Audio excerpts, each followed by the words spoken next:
E aí pessoal, tudo bem com vocês? Eu dou mais uma vez as boas-vindas aqui no Renologia. Eu sou o professor Thiago Renó e hoje as luzes vermelhas aqui atrás de mim, até a luz do microfone que sempre é vermelha, tem um motivo muito especial. Hoje nós abordaremos um dos meus tecidos preferidos e eu estou falando do sangue. Mas antes da gente começar a ver o que esse tecido tem tão de especial, o nosso ritual padrão. Se você é novo ou é nova por aqui, seja bem-vindo, seja bem-vinda. Aproveite e inscreva-se no canal, ative o sininho das notificações, deixe o seu like, o seu comentário, isso ajuda demais o canal a crescer. Pega papel e caneta porque é hora do estudo. O sangue é um tipo especial de tecido conjuntivo. Por que isso é importante dizer? Porque ele mantém a característica geral desse tipo de tecido, que é uma grande quantidade de matriz extracelular. Só que nesse caso aqui, a matriz extracelular é líquida. Por isso, o sangue é um tecido líquido. Cerca de 55% do volume total do sangue é formado pela matriz, que nesse caso a gente chama de plasma. O plasma sanguíneo é líquido porque mais de 90% da sua composição é representada pela água. O restante é um grande pool de substâncias químicas. Nós temos proteínas diversas, temos nutrientes, temos íons, temos gases, muita coisa está sendo carregada no sangue, tem muita coisa fazendo parte desse plasma. Os 45% finais do volume sanguíneo é representado pelos elementos figurados do sangue. O que é isso? As células, hemácias, leucócitos e plaquetas. Dada toda essa composição, essa estruturação, a gente vai encontrar o sangue basicamente em todo o nosso corpo. Então, basta saber, já que ele é tão presente assim no organismo, já que ele recobre praticamente todas as nossas estruturas, os nossos órgãos, qual é a função dele? É óbvio que ele tem várias funções. As três principais a gente precisa citar. Primeiro, transporte de substâncias. Ele vai transportar nutrientes, vai transportar excretas, vai transportar os gases. Então, ele é fundamental para esse transporte, é basicamente o asfalto de nossas rodovias. Nós temos também uma função de defesa. Existem não só células especializadas, mas uma grande quantidade de moléculas que está empenhada na defesa do organismo. E fazer isso pelo sangue é bastante útil, já que o sangue, como eu acabei de dizer, está praticamente em todas as partes. E a terceira função é a função da reparação tecidual, porque afinal de contas, o processo de coagulação quando ocorre uma lesão é fundamental para que o tecido seja reparado. Então essas três funções são as três funções principais executadas pelo tecido e a gente não pode tirar elas de vista, beleza? Bem, continuando, vamos falar um pouco da composição do sangue. E aí eu falei para vocês que nós tínhamos nutrientes, gases, proteínas. É sobre essas proteínas que eu quero falar agora. Para que elas servem e quais são essas proteínas? A proteína que basicamente é mais abundante no sangue é a albumina.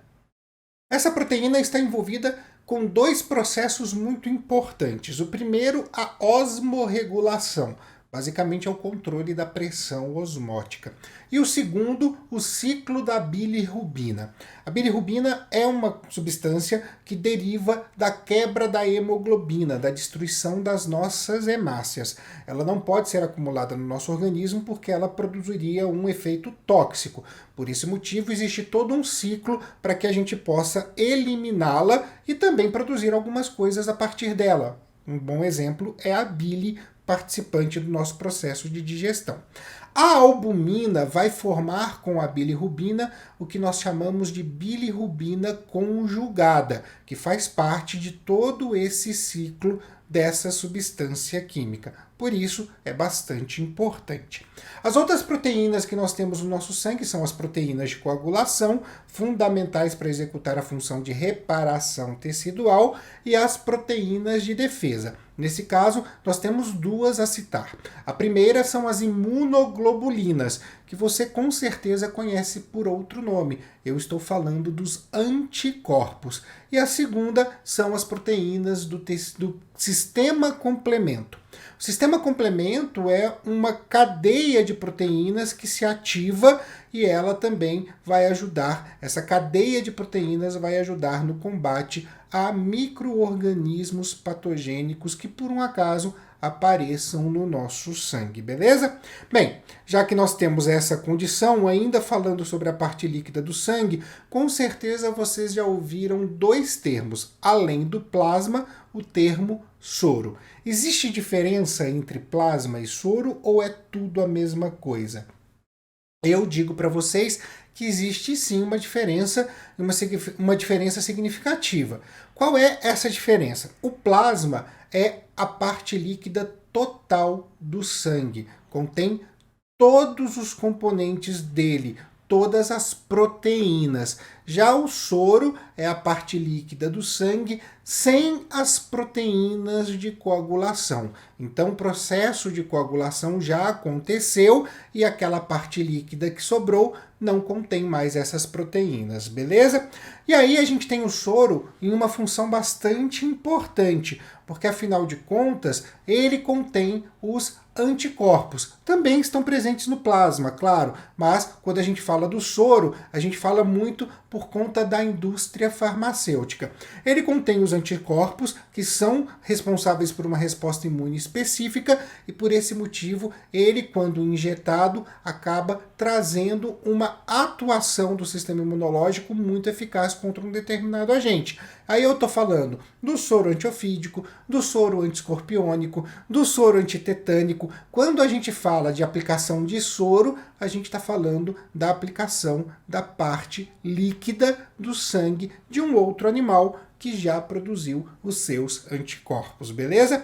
Bem, agora focando nos elementos figurados no sangue, focando nas células, vamos falar um pouquinho então de hemácias, leucócitos e plaquetas. A primeira coisa que a gente precisa dizer é que eles possuem uma origem comum, e essa origem está concentrada na medula óssea.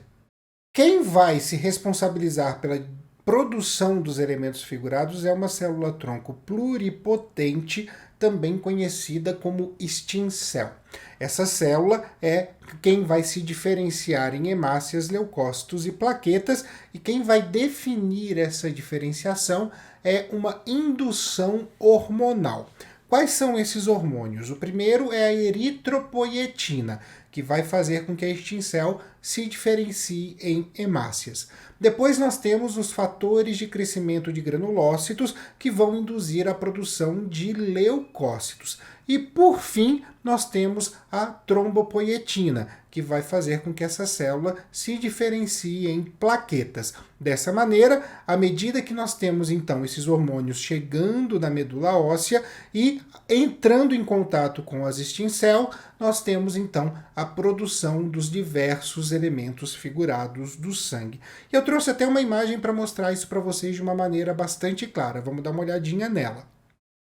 O que a gente percebe na imagem aí claramente é a célula tronco, que vai se diferenciar então em célula linfóide para produzir linfócitos, em célula mieloide, que vai produzir tanto as hemácias quanto os demais leucócitos e as plaquetas.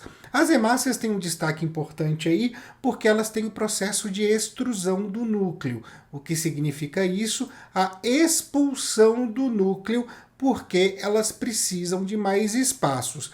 E aí nós temos exatamente esse ponto para discutir. Por quê?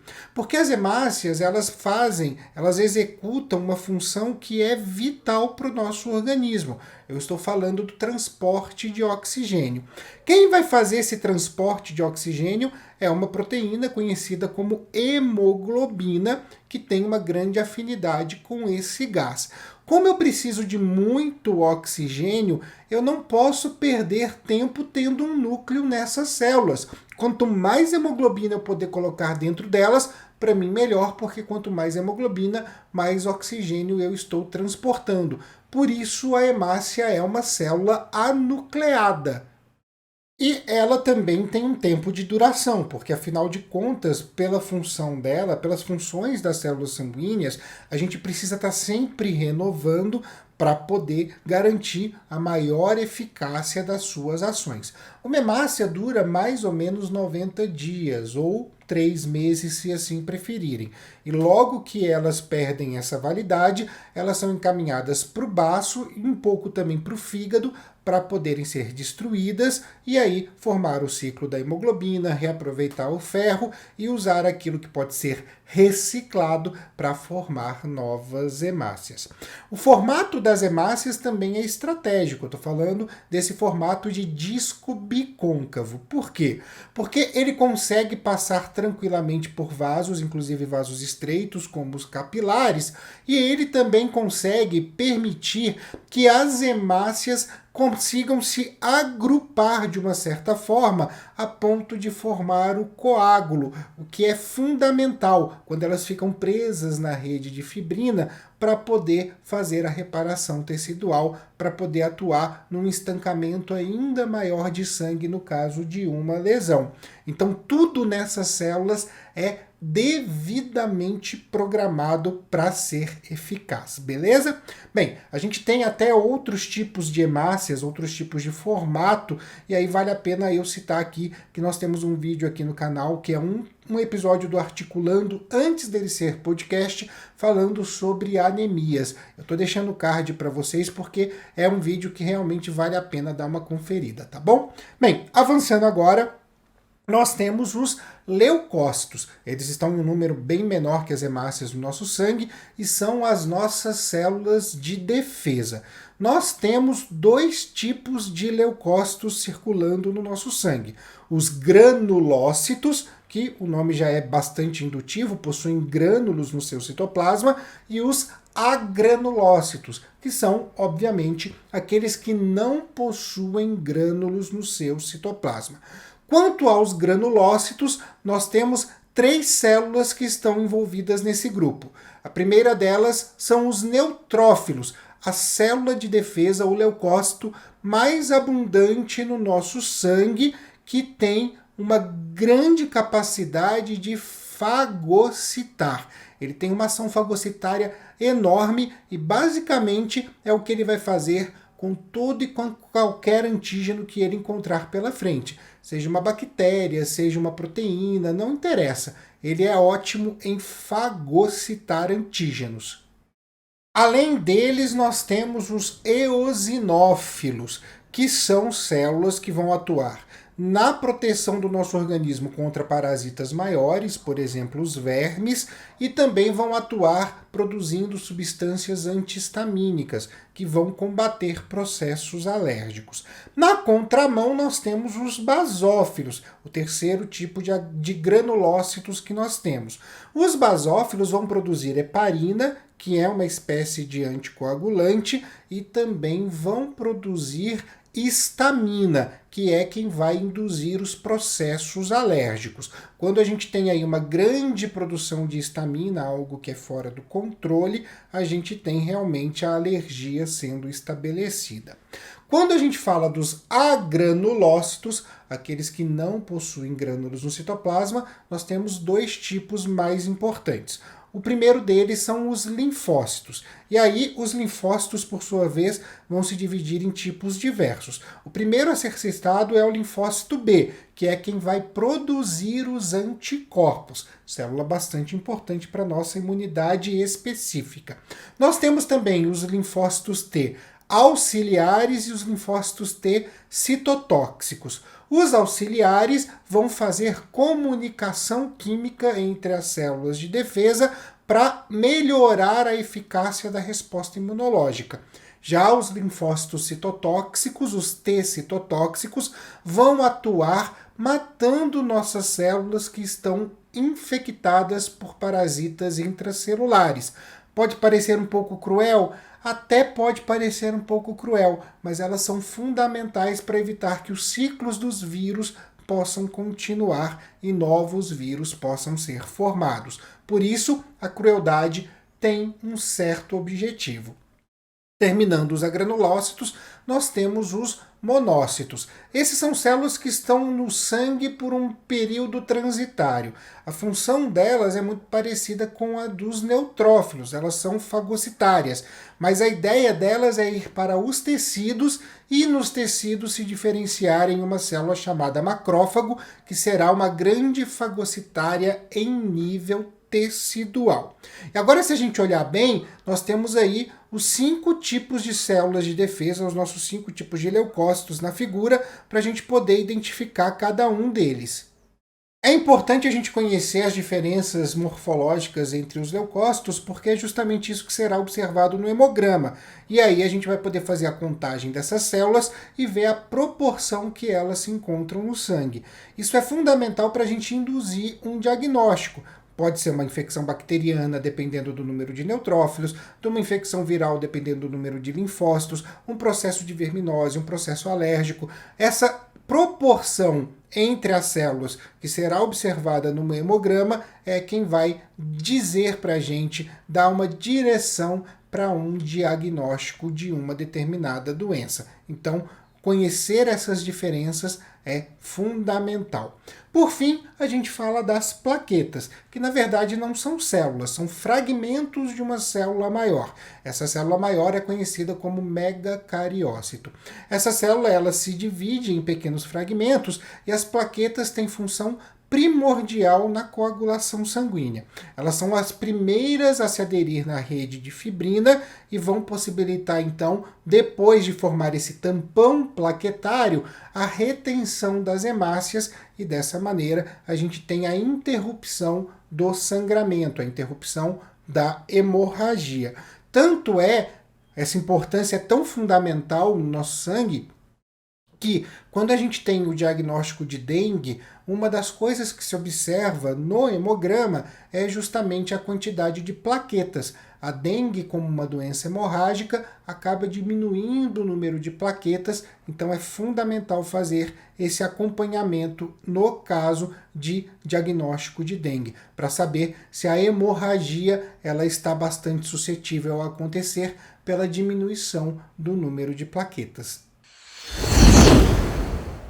Esse foi o vídeo então sobre o tecido sanguíneo, mas a gente não vai parar de falar de sangue ainda não. Tem muita coisa para ser conversada e eu já digo a vocês que o próximo vídeo, ainda se mantendo no assunto, é sobre a coagulação sanguínea.